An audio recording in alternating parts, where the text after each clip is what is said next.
I'm very honored indeed to be invited to address this international conference on the Buddhist heritage of this state.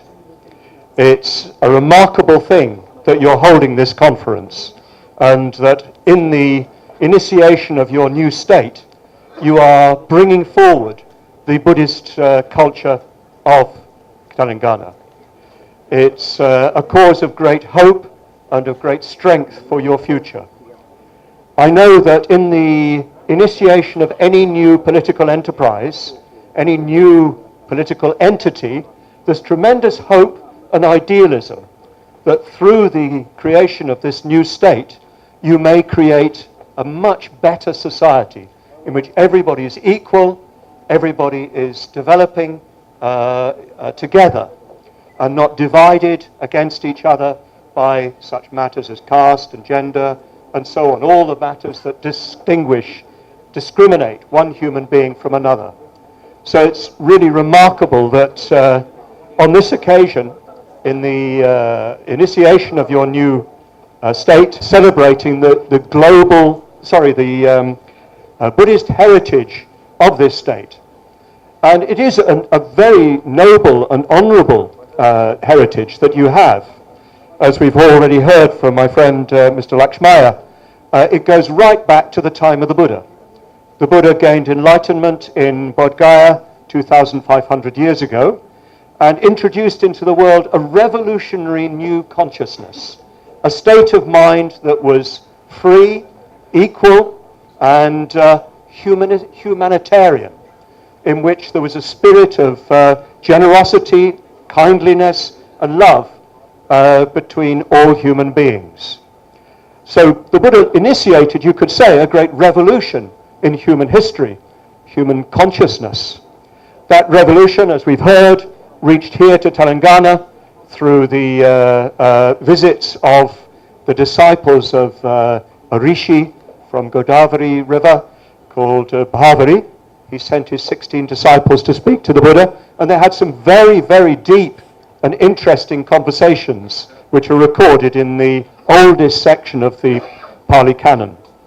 Very pure Dhamma you get in those texts of Sutta Nipata.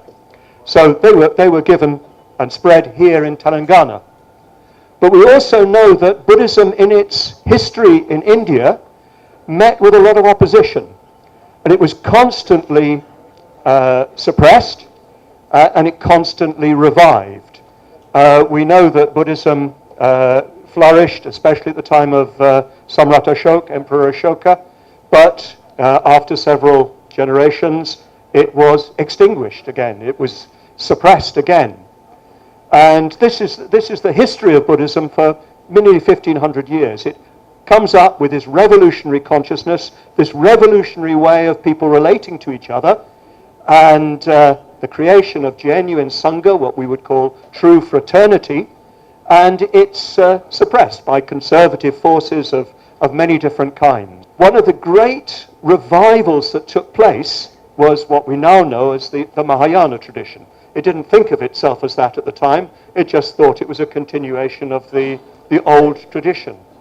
So the Mahayana arose at about 2,000 years ago, and as far as we know, it's in Telangana that it arose. It's through the work of the great Buddhist philosopher, who's sometimes known as the second Buddha, Acharya Nagarjuna, that Buddhism re-emerged in a new and vigorous way that is now practiced all over the world. I notice there are many people from Chinese Buddhist background, from Ladakhi background, Bhutanese, and so on here. And you are all recipients of the work that Nagarjuna did here in Telangana, the re-revolution that he launched here. So Buddhism flourished for another 1,000 years in India, coming and going, but eventually, about 1,200 years ago, more like 800 to 1,000 years ago, it finally died out. Buddhism gradually was eliminated, apart from in the Himalayan regions, from the land of its birth. And it was completely unknown. and it was buried deep under the soil, literally. As you know, at Nagarjunakonda, you're digging it up. Where's the director of archaeology? You're digging up this Buddhist history because it's been pushed under the surface. But as Mr. Lakshmaya said, it's not just under the surface of the soil, it's under the surface of people's hearts.